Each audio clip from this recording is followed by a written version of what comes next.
여러분 안녕하십니까? 회전하는 그림자의 수성백지입니다.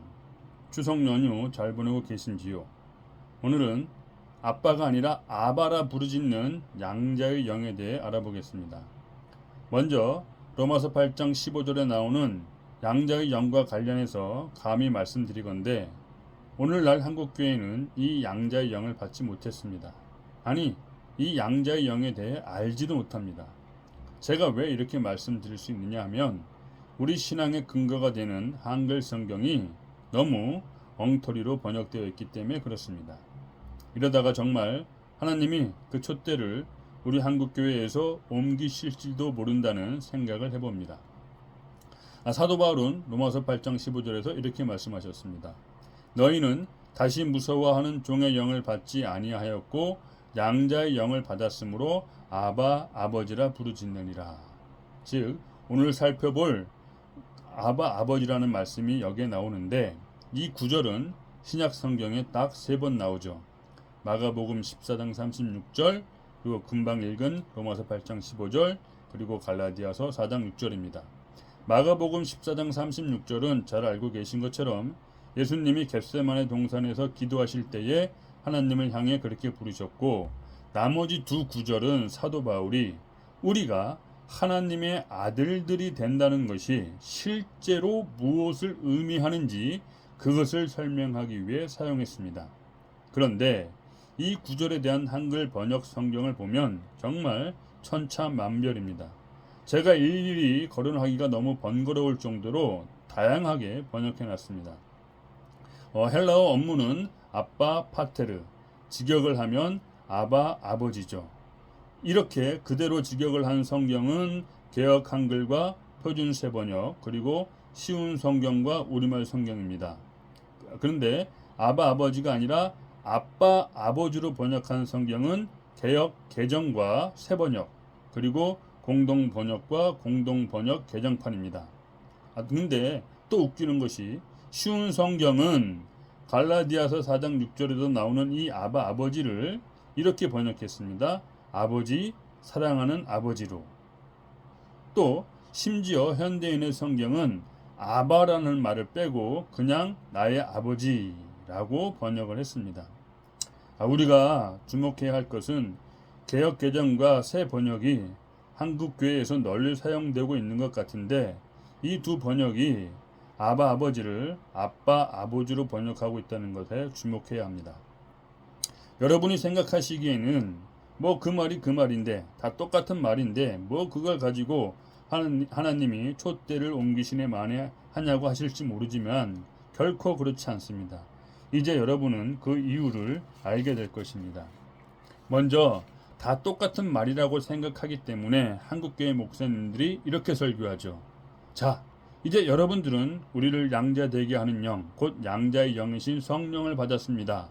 그래서 여러분들은 하나님을 아빠, 아버지라 부를 수 있게 되었습니다. 하나님을 친근하게 아빠라고 부를 수 있게 된 것이죠. 이 얼마나 놀라운 축복입니까? 믿으시면 아멘 하시기 바랍니다. 라고 설교하죠. 사실 저도 그런 설교를 들으면서 신앙생활 해왔었고 이 영상을 보시는 분들도 아마 인정하실 것입니다. 그런데 저는 그러한 설교들이 결국은 복음의 진리를 종교화시키고 있다는 것을 깨달았습니다. 다시 말해 그 설교들은 하나님의 일하심이 없는 설교들입니다. 하나님의 일하심을 외면하는 거짓 설교들이에요. 여러분, 복음이 인간 쪽에서의 믿음을 필요로 한다면 반대로 하나님 쪽에서는 그 믿음에 대한 증거하심이 필요합니다. 그래야 복음이 온전한 진리가 될 수 있어요. 그렇지 않습니까? 현대인들이 과학을 일종의 객관적 사실로 깊이 신뢰하는 이유가 무엇입니까? 그것은 과학이 검증 가능하기 때문이죠. 가설을 세우고 실험을 통해 검증합니다. 이때 검증되지 않으면 과학적 이론으로 받아들이지 않죠. 마찬가지입니다. 복음도 검증되어야 진리가 됩니다. 인간 쪽의 믿음이 참되다는 것을 하나님이 검증해 주셔야 합니다. 그렇지 않으면 인간 쪽의 믿음은 언제든지 거짓으로 밝혀질 수 있습니다. 자, 그러면 하나님은 어떻게 이 복음을 증거하실까요? 사도 바울이 갈라디아서 4장 5절 6절에서 이렇게 말씀하셨습니다. 율법 아래 있는 자들을 속량하시고 우리로 아들의 명분을 얻게 하려 하심이라. 너희가 아들인 고로 하나님이 그 아들의 영을 우리 마음 가운데 보내사 아바 아버지라 부르게 하셨느니라. 즉 우리가 아들이기 때문에 그 아들의 명분을 얻게 하시려고 양자 삼으시려고 하나님이 그 아들의 영을 우리 마음 가운데 보내셔서 아바 아버지라고 부르게 하셨다는 것입니다. 우리는 여기서 사도 바울이 아바 아버지라는 같은 의미의 단어를 반복해서 사용한 이유를 알아야 합니다. 아바는 아람어를 우리말로 음력한 것인데 직역하면 아버지라는 뜻이죠. 그래서 아바 아버지는 단순하게 해석하면 그냥 아버지 아버지 하고 2번 반복해서 부르는 것에 불과합니다. 그런데 왜 굳이 사도 바울은 같은 의미의 이 단어를 2번 반복해서 사용했을까요? 여러 한글 성경이 그렇게 번역한 것처럼 단지 아버지를 강조하기 위해서, 아니면 아빠라는 친근감을 부각하기 위해서? 아닙니다. 그러면 왜 그렇게 2번 반복해서 사용했을까요? 그 해답이 바로 여기에 있습니다. 즉 고린도전서 14장 15절입니다. 사도 바울은 방언에 대해 말하면서 이렇게 말씀하셨습니다. 내가 영으로 기도하며 또 마음으로 기도하고 내가 영으로 찬미하고 또 마음으로 찬미하리라. 그렇습니다. 우리가 마음으로 기도할 때는 하나님을 아버지라고 부르지만 하나님께서 보내신 이 아들의 영으로 기도할 때는 하나님을 아바라 부르는 것입니다. 아바는 영의 언어, 영에게 속한 언어라는 것이죠. 다시 말해 예수님 시대에 예수님이 사용하신 아람어 아바가 이제 모든 영의 고유 언어가 된 것입니다. 모든 시대, 모든 지역에서 우리가 이 아들의 영으로 기도할 때는 누구나 다 같이 하나님을 아바라 부르는 것입니다. 저 또한 이 아들의 영을 받아서 그날 이후로는 영으로 기도할 때에 하나님을 아바라 부르게 되었습니다. 제가 어떻게 하나님을 아바라고 부르게 되었는지, 또는 어떻게 그 아들의 영을 받게 되었는지에 대해서는 다음에 증거할 기회가 있을 것입니다. 어쨌든 하나님께서는 이렇게 그 아들의 영을 보내시는 것으로 하나님 자신의 일을 하십니다. 시간과 공간을 넘어 계시적으로 일하시는 것이죠. 그리하여 우리가 하나님의 아들들임을 친히 증거하시는 것입니다. 예수님께서 요한복음 5장 17절에서 이렇게 말씀하지 않으셨습니까? 내 아버지께서 이제까지 일하시니 나도 일한다. 자, 이제 여러분은 왜 제가 한국교회는 양자의 영을 받지 못했다고 말했는지 알게 되었을 것입니다. 그렇습니다. 만약 정말로 한국교회 목사님들이 이 아들의 영을 받았다면, 그래서 영으로 기도할 때에 아바라 부르짖는 체험을 했다면 결코 그렇게 번역하지 못했을 것입니다. 정말로 아바가 지니고 있는 그 영적 의미를 알고 있다면, 그 안에 내재된 영적 고유성과 그 계시적 현존을 체험했다면 결코 아바라는 단어가 성경에서 사라지게 하지는 않았을 것이라는 얘기입니다. 어쨌든 그러한 사실을 보면 한국교회는 회개해야 합니다. 갈수록 아바라는 말이 사라지고 아빠라는 말이 대체되고 있잖아요. 자, 그런데 여러분, 여기서 또 한 가지 분명하게 짚고 넘어가야 할 번역 성경이 있습니다. 바로 쉬운 성경입니다. 쉬운 성경은 로마서 8장 15절을 아바 아버지라고 그대로 직역을 해서 문제가 없어 보이지만 문제는 그 앞 구절입니다.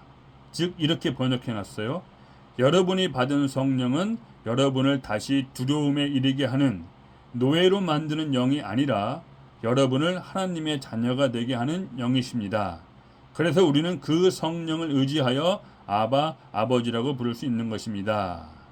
여러분, 이 번역 정말 잘못된 번역입니다. 즉 양자의 영과 성령을 동일한 존재로 해석하는 어리석은 짓을 범한 것입니다. 자, 여러분 보세요. 만약 쉬운 성경대로 한다면 어떤 결과를 초래하는지 아십니까? 제가 여러분에게 질문 하나 해보겠습니다. 자, 우리로 하여금 우리가 하나님의 자녀임을 알게 해주는 것이 무엇인가 라고 질문한다면 여러분은 어떻게 대답하시겠습니까? 만약 여러분들이 이 번역본들의 근거에서 대답을 한다면 이렇게 대답할 수밖에 없을 것입니다. 즉 우리를 하나님의 자녀가 되게 하는 영, 곧 성령을 받았기 때문이다 라고 말입니다. 그러면 또 묻습니다. 그 성령이, 우리를 하나님의 자녀 되게 하는 그 성령이 우리 안에 있다는 것을 우리는 어떻게 알 수 있느냐라고 물으면 어떻게 대답하시겠습니까? 답은 뻔하죠. 믿는 것이라고. 그렇게 믿는다고 말입니다. 수많은 한국교회 목사님들이 지금까지 그렇게 가르쳐 오지 않았습니까? 성령이 여러분 안에 내주하고 계심을 믿으시기 바랍니다. 아멘? 믿으시면 아멘 하시기 바랍니다. 라고요. 그런데 여러분, 정말 그런 것이라면, 정말 양자의 영과 우리를 하나님의 자녀 되게 하는 그 영이 성령이라면, 그것이 동일한 양자의 영과 성령이 동일한 존재라면 그 뒤에 따라 나오는 로마서 8장 16절 말씀이 도대체 왜 필요하겠습니까? 로마서 8장 16절 이렇게 써있죠. 성령이 친히 우리 영으로 더불어 우리가 하나님의 자녀인 것을 증거하시나니. 다시 읽어볼까요? 성령이 친히 우리 영으로 더불어 우리가 하나님의 자녀인 것을 증거하시나니. 아시겠습니까? 우리가 하나님의 자녀라는 증거는 성령과 우리의 영을 통해서입니다. 믿음만으로는 충분하지 않아요. 아니, 성령만으로도 충분하지 않습니다. 우리의 영도 있어야 합니다. 우리의 영도 우리가 하나님의 자녀라는 것을 증거하는 데에 참여해야만 합니다. 아니, 좀 더 정확히 말하면 영이신 하나님이 우리의 영을 통해 일하실 수 있는, 우리의 마음을 통해서가 아니라 우리의 영을 통해서 일하실 수 있는 그 시간과 공간을 남겨두어야 합니다. 유일하신 참 하나님과 그의 보내신 자 예수 그리스도를 알게 해주는 그 거룩한 시간과 공간을 남겨두어야 한다는 것이죠. 즉 하나님 앞에 영적으로 겸손해야 합니다. 그런데 다 막아버렸어요. 믿음으로 다 막아버렸습니다. 믿음만 있으면 모든 것이 만사 오케이입니다. 그러나 그 믿음으로 우리 인간은 의인이 됐을지 모르지만 하나님은 결국 종교적 신으로 전락하고 마는 것이죠. 여러분, 그래서 그렇게 잘못된 번역본으로 설교하고 가르치는 한국교회는 분명 회개해야 합니다. 그렇지 않으면 정말 하나님이 그 촛대를 옮기실지도 모릅니다. 오늘은 여기까지 하겠습니다. 감사합니다.